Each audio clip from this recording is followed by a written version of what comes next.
Yo, what's happening?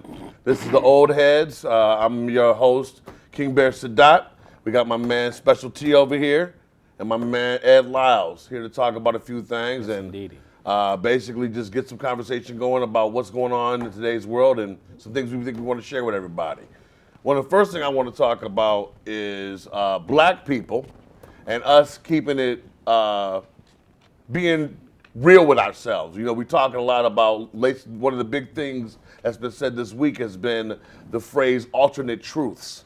And I think that when it comes to alternate truths, we really don't have any room for any alternate truths.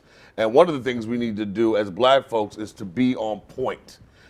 We have, as many of us know, in the world we live in, quite frequently we have to work twice as hard to get the same thing as other people have. And one of the things that we've done over the millennium, or millennia, however you say that word, is we've made excuses for ourselves, whether it be things like CP time and all these other things. There's a social construct that we have in the world where we all work together, and one of the things is time. Time allows me to figure out how I can work things out with my day. You can work things out with your day, so that we have an agreements to meet here and there or do whatever we have to do. I don't interrupt your time or encroach on your time. We figure things out, but I find that too often we're very lackadaisical as black folks as to our professionalism. I'm going to get y'all talking about this, but just for example, we talk about trying to support black business and what have you. But quite often you find out when you support black business, there's sometimes a lot of little BS with it. This isn't quite ready on time. This is other BS we're doing, and I'm just tired of that state as black folks. I just want to throw it out to y'all about the idea that we all need to be on point and make sure that we are our own harshest critics and we keep it real with ourselves and stop just BSing about all the stuff we BS about over the millennium. What y'all think? I think you do have a point there.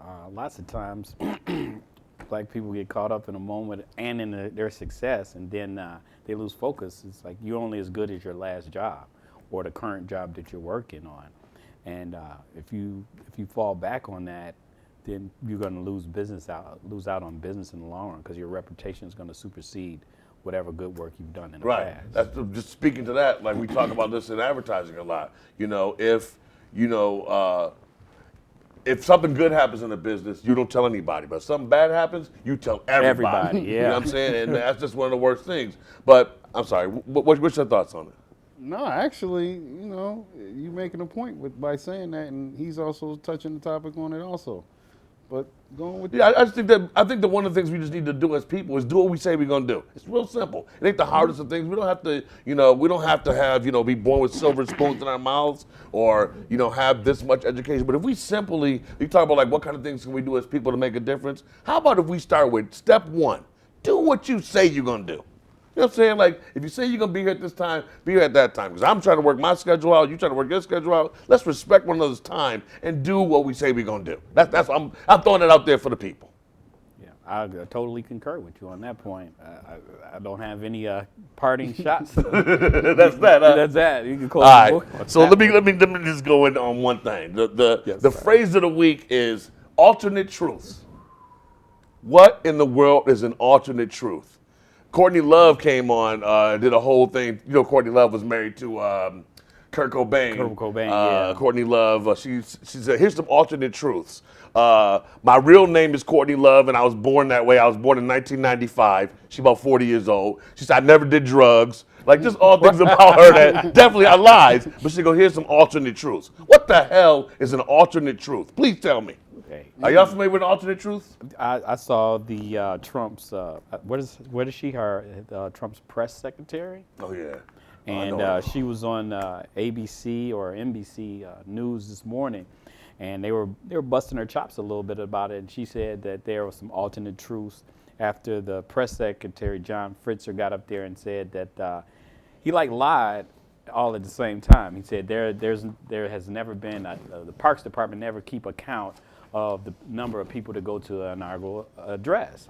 And then on the backside of that, he said Trump's inaugural address was the largest in the history of any addresses and seen all over the world.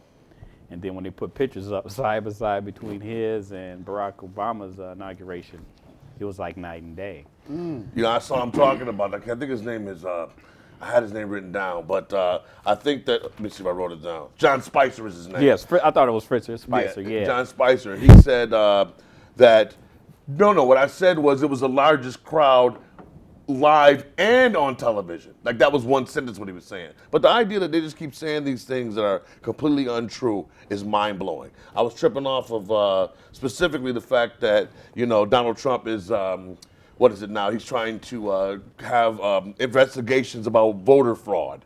And I was listening today on the radio as I was coming in here that the question is a matter of what does he mean by fraud? Like, so what happens is people will move and forget that they moved and forget to cancel their registration, their voter's registration. Or people will die and nobody goes and gets rid of them. But when they did, John Spicer was quoting some sort of study by the Pew Research Fund saying that 14% of the voters were non-citizens. So David Becker, the author of that research, he actually, he worked for the Justice Department for 8 years or so in the voters' rights section. He worked for the Justice Department in the voters' rights section for 7 years. He worked for both the Clinton administration and the second Bush administration, and they basically did a study saying that they did over a billion people surveyed. Only 31 people had voter fraud. That voter fraud basically does not exist. So Trump is putting all this effort into investigating voter fraud when what's happening really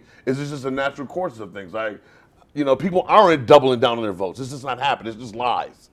Just tripping off of like it's like we're 5 days in the Trump administration and every day is something new. It's amazing. I just think voter fraud, a person going into a voting establishment and casting a vote more than once is highly unlikely. And how could you, I don't know exactly the amount of people in the United States, but millions of people. So you're going to send in 5,000 people to vote twice. How is that going to sway the election either way?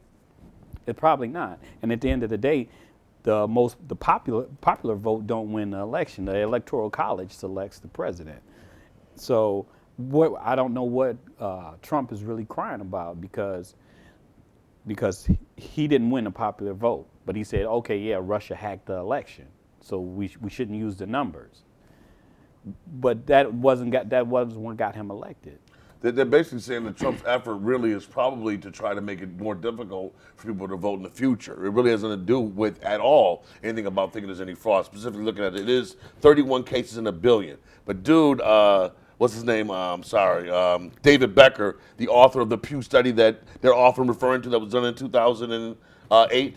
He said you're more likely to get bitten by a shark that has won the Powerball than you are to have someone commit wire fraud. Y'all hear that? You're more likely to get bitten by a shark, and the shark put in numbers and won the Powerball. That shark that won the Powerball, that one is more likely to bite you than you are to see voter fraud. I think more importantly, they're not really looking at the big picture. I think with the way the computer systems are, it'll be more feasible for a foreign entity or upset entity to hack into the computer system itself and sway the election. That I can see being possible.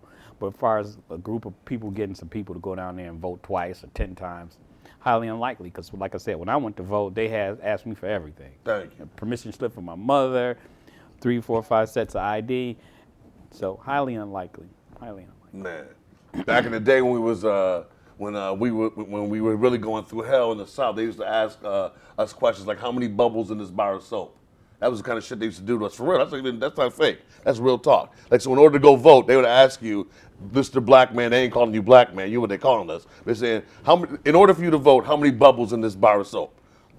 It's crazy. But, you're talking about foreign powers. I'm specifically bugging off the fact that they're showing videotapes of when Trump got elected and the massive amounts of cheering in Russia. Like, they're so psyched that we elected. When have you ever seen people how would Russia or China react to massive demonstrations of people being happy of who they elected in Russia or who they elected in China? That is insane to me, man, what they got going on with regard to the possibility of Russia having some sort of, basically having a puppet through using Trump here locally. Well, in America.